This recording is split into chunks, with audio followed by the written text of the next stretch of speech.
atrás, nós iniciamos uma série de mensagens aqui na congregação, onde nós falamos a respeito do avivamento.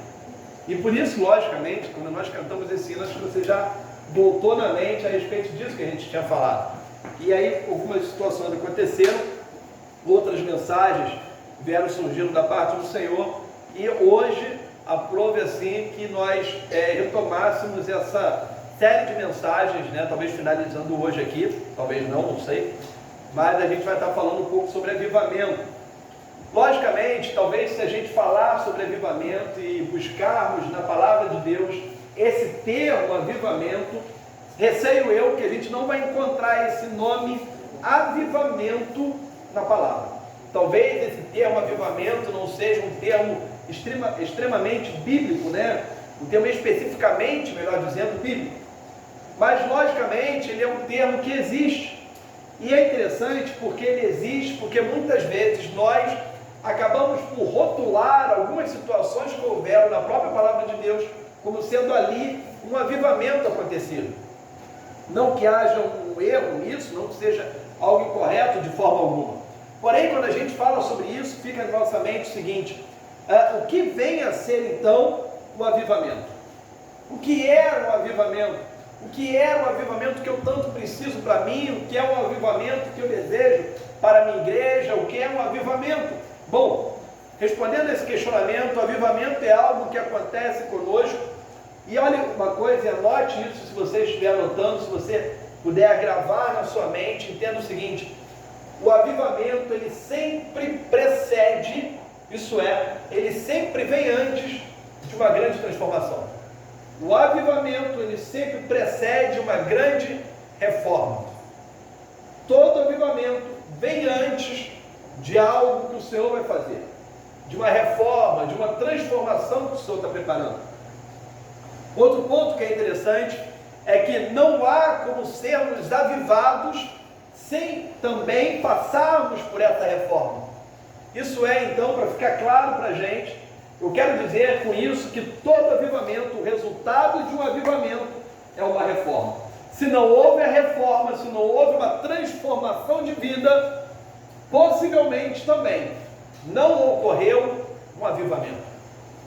Se não houve uma transformação, se não houve uma reforma, possivelmente não ocorreu um avivamento. Sempre há um avivamento acontecendo em algum lugar.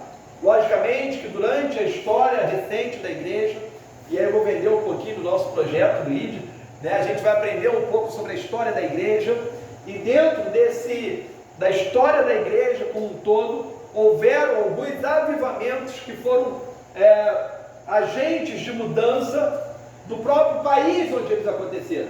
Fato é, quando nós olhamos o avivamento que aconteceu em Londres, na Inglaterra, mudou muito o panorama não somente daquele país, daquele povo, mas o panorama europeu. O avivamento que aconteceu na Rua Azusa, nos Estados Unidos, houve uma grande mudança. Não sei se você já ouviu falar desse grande avivamento que ocorreu nos Estados Unidos, mas ali foi o celeiro de pessoas, de missionários, de pessoas que foram, através dos anos, proclamando o Evangelho.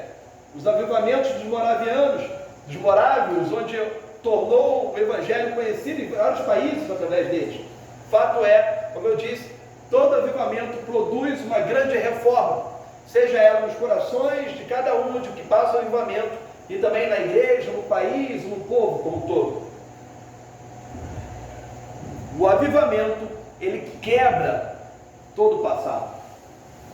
Para que a gente possa entender o melhor sobre isso, tudo que eu estou falando como nível de introdução, para que a gente tenha em mente sobre isso, eu queria trazer os 5 pontos ou as 5 marcas do avivamento.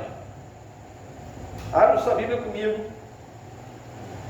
E a gente vai falar sobre uma mulher, ainda não é o mês da mulher, mas eu já estou dando um spoiler daquilo que vai acontecer daqui a mais uns tempos, né? Mais alguns dias no mês da mulher, então eu já estou dando uma introdução sobre isso. Não foi pedido, ela não sabia disso, né? Mas eu já estou dando uma introdução, já estou dando uma deixa para o mês da mulher, que acontece daqui a pouco, aqui na nossa congregação. Abra sua Bíblia comigo, no Josué, capítulo 2, E a gente vai falar aqui sobre uma grande pessoa, sobre uma referência de um avivamento na vida. Josué capítulo 2, vamos ler a partir do verso de número 1.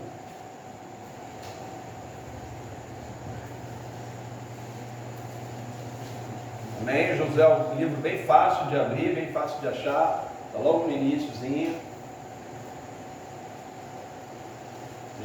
Josué capítulo 2, eu vou ler e vou pedir que os irmãos estejam acompanhando nas suas versões. Diz assim: de Sitim enviou Josué, filho de Num, 2 homens secretamente como espias.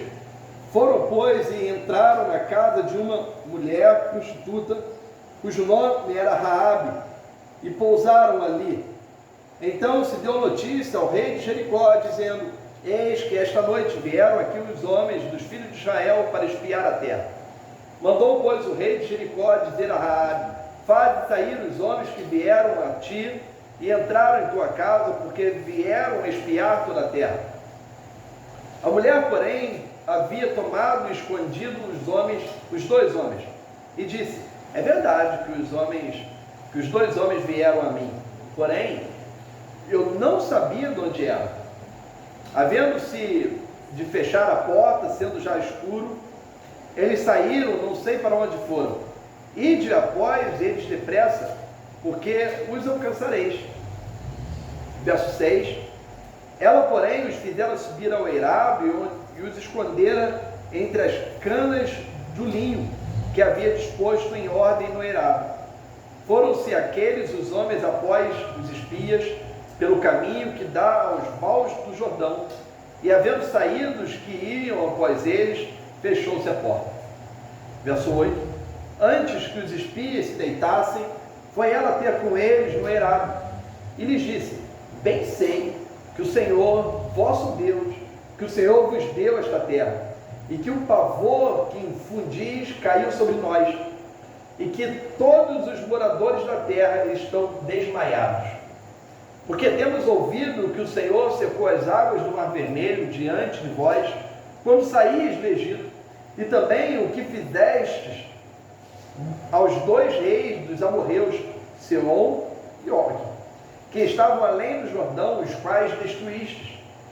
Ouvindo isso, desmaiou-nos o coração, e em ninguém mais há ânimo algum, por causa da vossa presença, porque o Senhor vosso Deus é Deus em cima dos céus e embaixo da terra. 12. Agora, pois, jurai-me, vos peço, pelo Senhor, que assim como usei de misericórdia para convosco, também dela usareis para com a casa de meu pai, e que me dareis um sinal certo, de que conservais a vida de meu pai e de minha mãe, como também a de meus irmãos e minhas irmãs, com tudo que tem, e de que livrareis a minha vida da morte. Então lhe disseram os homens: a nossa vida responderá pela vossa, se não denunciardes esta nossa missão, e será, pois, que, dando-nos o Senhor esta terra, usaremos contigo de misericórdia e de fidelidade. Ela então os fez descer por uma corda pela janela, porque a casa em que residia estava sobre o muro da cidade, e disse-lhes: ide-vos ao monte, para que porventura vos não encontrem os perseguidores. Escondei-vos lá 3 dias, até que eles voltem, e depois tomareis o vosso caminho. Disseram-lhe os homens: desobrigados seremos deste teu juramento que nos fizeste jurar, se vindo nós à terra, não atares este cordão de fio de escarlata à janela, por onde nos fizeste descer.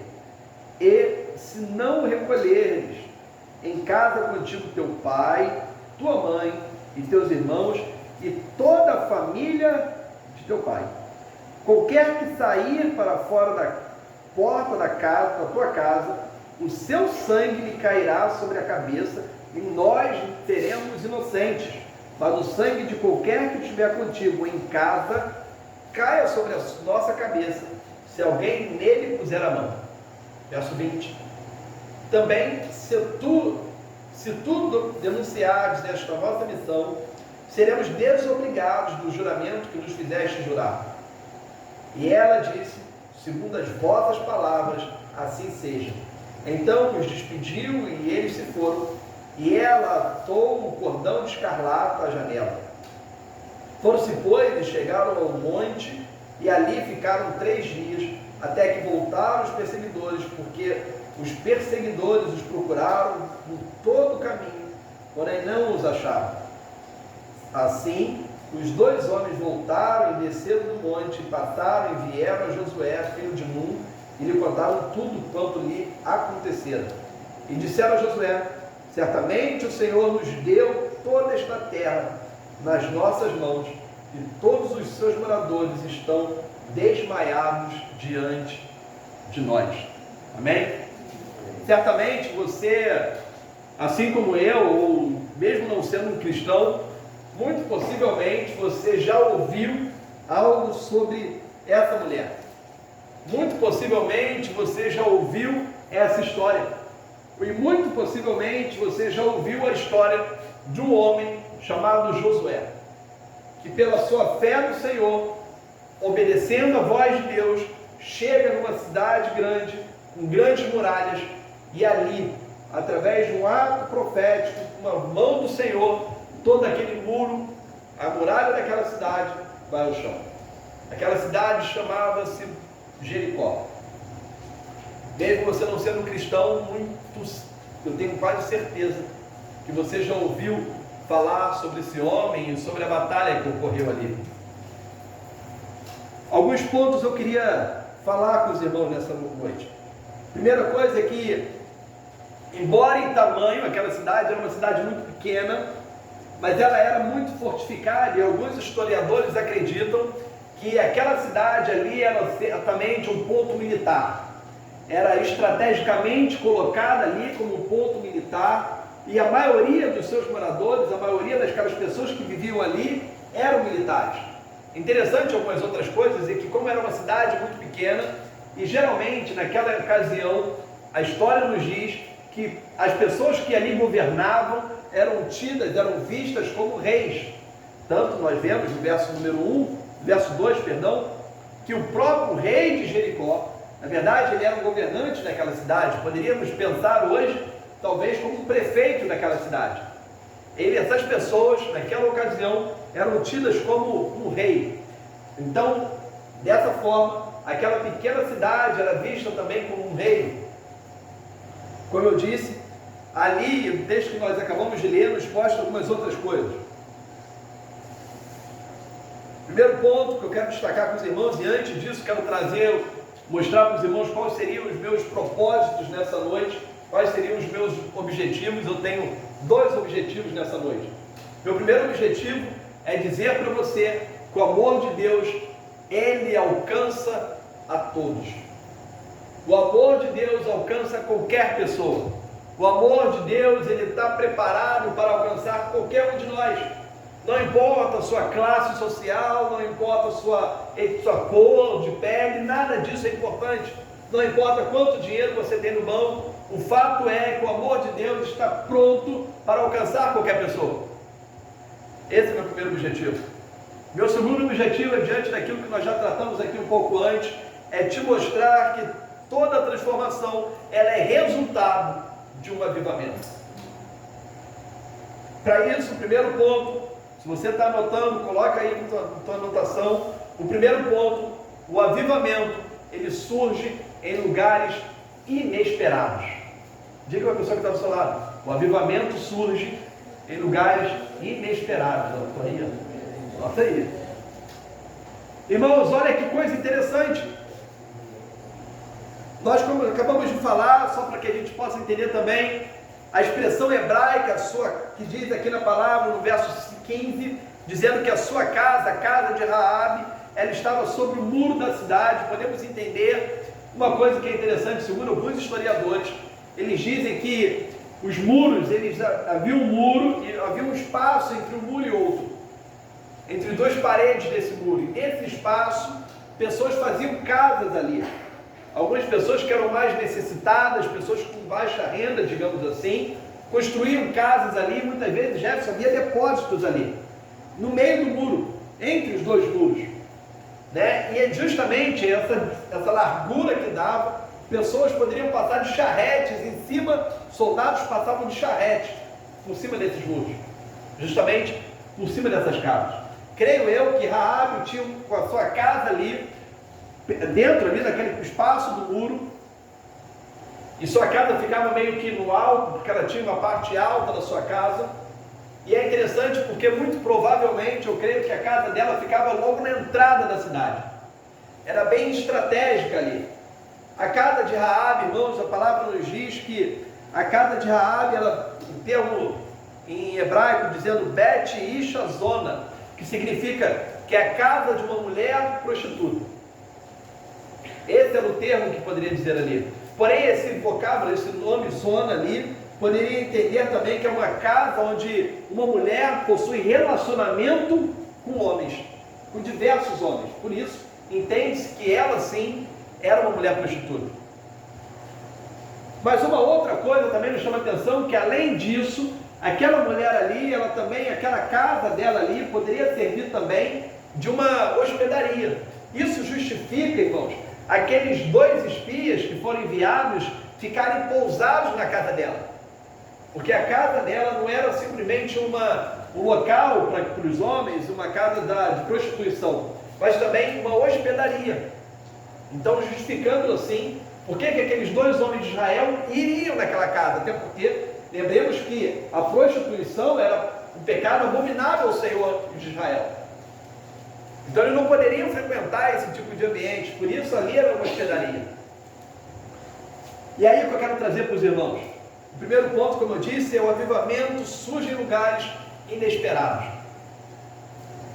Irmãos, o que Raabe vive aqui, junto numa cidade onde várias pessoas poderiam ter recebido aqueles espias, o Senhor envia aqueles 2 homens, abre a porta da casa de Raabe para eles entrarem. O avivamento, irmãos, começou ali naquele momento. O avivamento começou quando o Senhor enviou aqueles 2 espias para dentro daquela casa. Uma casa onde ninguém poderia imaginar, uma casa onde ninguém poderia pensar, onde ninguém poderia pensar que aqueles 2 homens de Deus entrariam dentro da casa de uma prostituta. E ali dentro daquela casa daquela prostituta começou todo o avivamento da vida dela. Irmãos, olha que importante isso, a gente precisa estar entendendo essa palavra que o Senhor está querendo passar para a gente aqui. Eu não sei como que está a sua casa, eu não sei como que você tem vivido, mas eu quero te dizer que o avivamento ele pode começar sim dentro do seu lar, mesmo diante de tantas dificuldades, mesmo diante de tanta prostituição, tantas coisas erradas acontecendo dentro da sua casa. Você sabe do que eu estou falando, mas ainda assim o avivamento pode e vai começar no nome de Jesus na sua casa. É lá que ele começa, um lugar onde ninguém poderia imaginar, um lugar onde as pessoas poderiam falar assim, ali não tem como começar avivamento algum. Talvez isso seja aqui nessa igreja. Talvez quando as pessoas iniciaram esse trabalho aqui, eu não estava presente naquela época, mas quando se iniciaram esse trabalho, alguém poderia ter dito, olha, ali dentro nunca pode começar uma igreja. Isso seria impossível. Não tem acesso, a rua é ruim, tudo é ruim, nada contribui. Não tem como um dia ser uma igreja ali, mas aqui hoje há uma igreja e ela tem o avivamento de Cristo. Amém. Irmãos, o avivamento ele começa em lugares onde ninguém poderia imaginar que ele começasse. O avivamento de Deus ele vai começar, e está sempre começando, como nós acabamos de falar. O avivamento hoje está acontecendo em vários lugares, em diversos lugares espalhados pelo mundo. Em qualquer uma das igrejas do Senhor pode acontecer um avivamento, e dentro da sua casa pode ter um avivamento também. Não importa qual é a condição da sua casa, não importa quanto você tem na sua despensa, não importa quanto você tem lá dentro do seu armário de roupas, de sapatos, não importa nada disso. O avivamento pode acontecer, ele acontece nos lugares mais inesperados. Mas para que ele aconteça, algumas coisas você tem que entender. Ponto 2. Olha comigo o verso 9.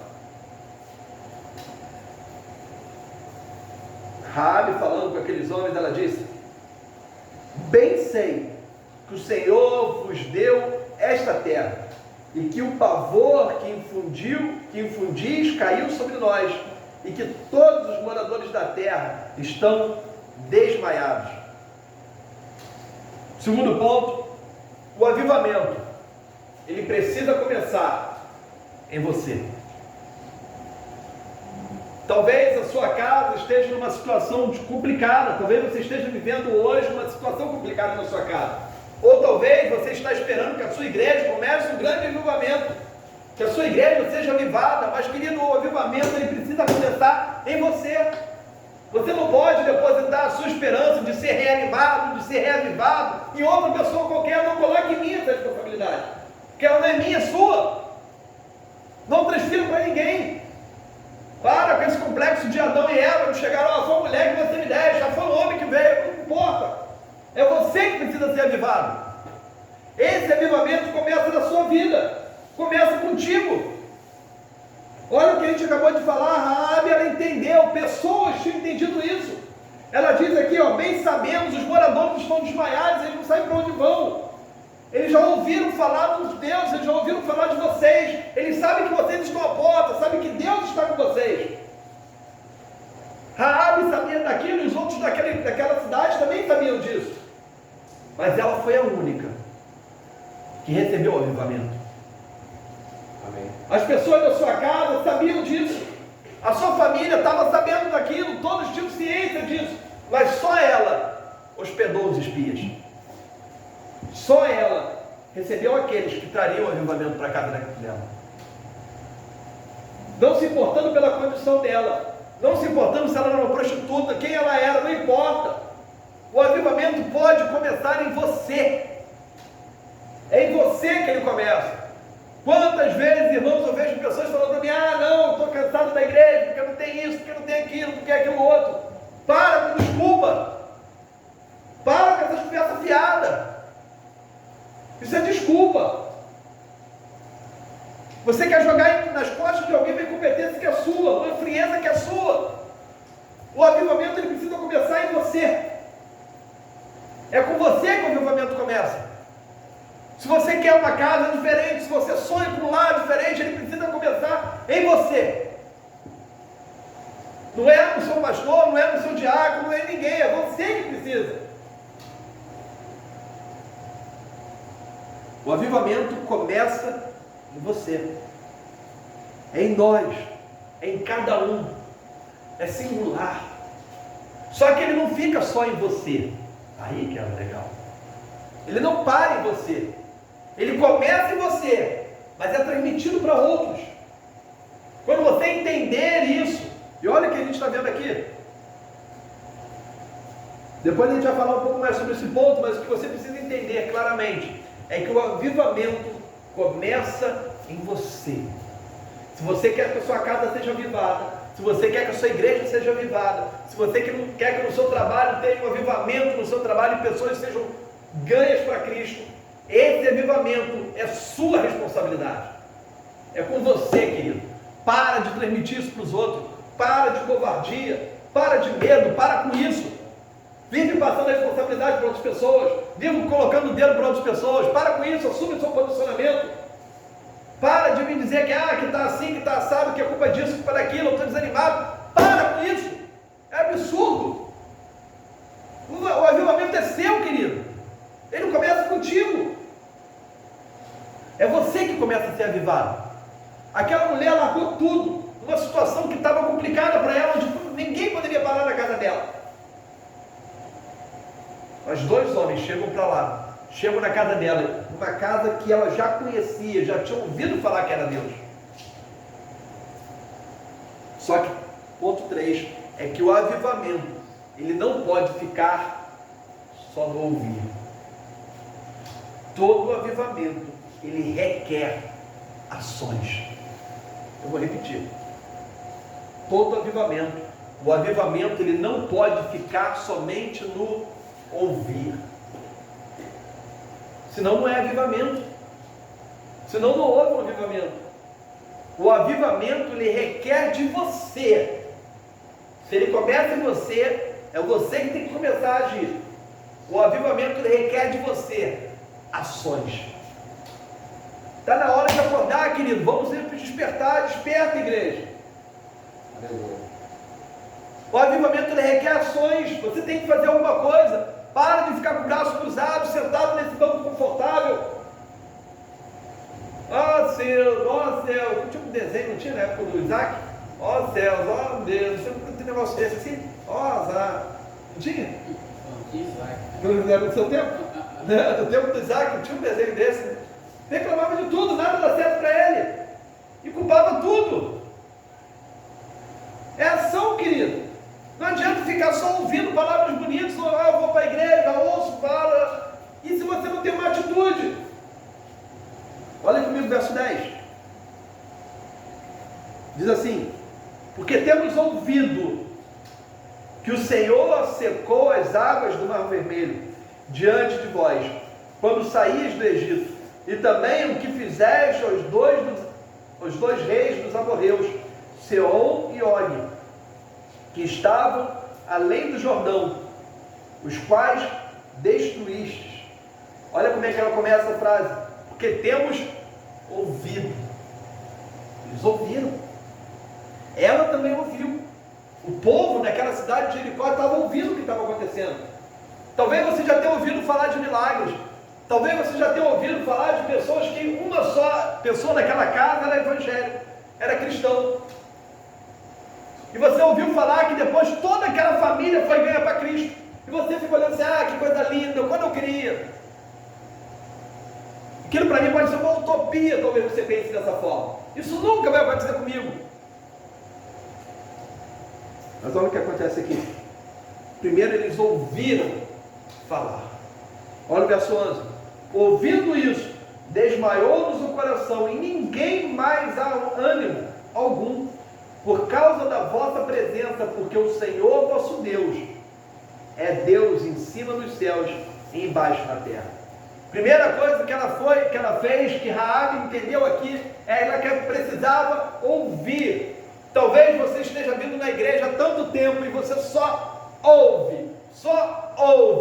Para, é hora de agir, não é hora de ficar só ouvindo, é hora de começar a agir, é hora de começar a fazer algo diferente. Para de ficar só ouvindo, domingo após domingo, dia após dia eu só ouço, mas eu não faço nada. É hora de agir. Não há como não lembrar quando eu cheguei aqui nessa congregação. Primeira pergunta que me fizeram: você quer trabalhar? Está na hora de agir, querido. Não é hora de ficar falando, não é hora de ficar só ouvindo, é hora de agir, é hora de fazer alguma coisa. Aquele povo ouviu falar de quem era Deus, ouviu falar dos milagres que Deus operou, ouviram falar de tudo que Deus fez pelo povo de Israel. Mas no verso 11 aqui, na parte B, Raabe fala assim para aqueles homens: porque o Senhor vosso Deus é Deus em cima nos céus e embaixo na terra. Agora ela, de tanto ouvir, de tanto ouvir tudo aquilo que falavam, porque ela não tinha presenciado nada daquilo, ela não estava ali. Irmãos, precisamos entender quem era aquela mulher também. Raabe era uma cananeia. E como uma cananeia, uma pessoa daquela ali, ela era uma pessoa pagã, não tinha nenhum tipo de costume com Deus. Ela não tinha o raciocínio que nós temos hoje. Essa moral que nós temos hoje dos cristãos, como o Brasil é um país cristão, nós entendemos muito bem o que é uma mentira, o que é um adultério, essas coisas. Mas para aquela mulher isso não existia, irmão. Isso não existia. Alguém pode pensar assim: Raabe mentiu. Ela mentiu, certamente mentiu. Mas o que nós estamos falando aqui é que ela, como mulher cananeia, esse estilo de moral que ela tinha naquela ocasião não era diferente, era muito diferente dos nossos hoje. E ela mentiu com o propósito que ela tinha ali, não justifica a mentira. Mas eu quero dizer para vocês, antes que alguém comece a falar: mas ela mentiu, então peraí, eu estou abrindo um leque de possibilidades para mim. Então não está. Continua sendo pecado, você vai para o inferno por causa disso. Você precisa entender que naquela ocasião ali ela não tinha conhecimento algum de quem era Deus e quais eram os conceitos, a moral do Senhor sobre o povo dele. O Senhor requer, para um avivamento verdadeiro, que você comece a agir como um avivalista, que você comece a agir como um avivado. Para que haja um avivamento, você precisa ter uma ação na sua vida. Então pare de preguiça, pare de desânimo, de conversinha para a mãe dormir, e comece a agir. Pare de ficar só ouvindo o Evangelho, pare de ser um ouvinte do Evangelho. e para se agir no Evangelho. Ajam por ele. Verso 11 diz assim, a gente acabou de ler também. Ouvindo isso, desbalou-nos no coração, e ninguém mais dá ânimo algum, por causa da vossa presença, porque o Senhor vosso Deus é Deus em cima dos céus e embaixo na terra. O quarto ponto ele diz aqui, que Deus quer falar conosco, é: sem reconhecimento do poder de Deus, não temos avivamento. Para que a gente tenha um avivamento, é necessário nós reconhecermos o poder de Deus ao qual servimos. Se você quer ter um avivamento na sua casa, se você quer ser uma pessoa que vai trazer o avivamento para dentro do seu lar, trazer o avivamento para dentro do seu trabalho, trazer o avivamento para dentro da sua escola, da sua faculdade, esse avivamento precisa ser entendido. Você precisa entender e reconhecer o poder de Deus na sua vida. Sem ele, querido, não tem avivamento. Sem esse reconhecimento, não há como você ser avivado. Nós falamos hoje pela manhã, se você não está vindo no nosso culto da manhã, olha, eu não vou falar que está perdendo, que é clichê, né?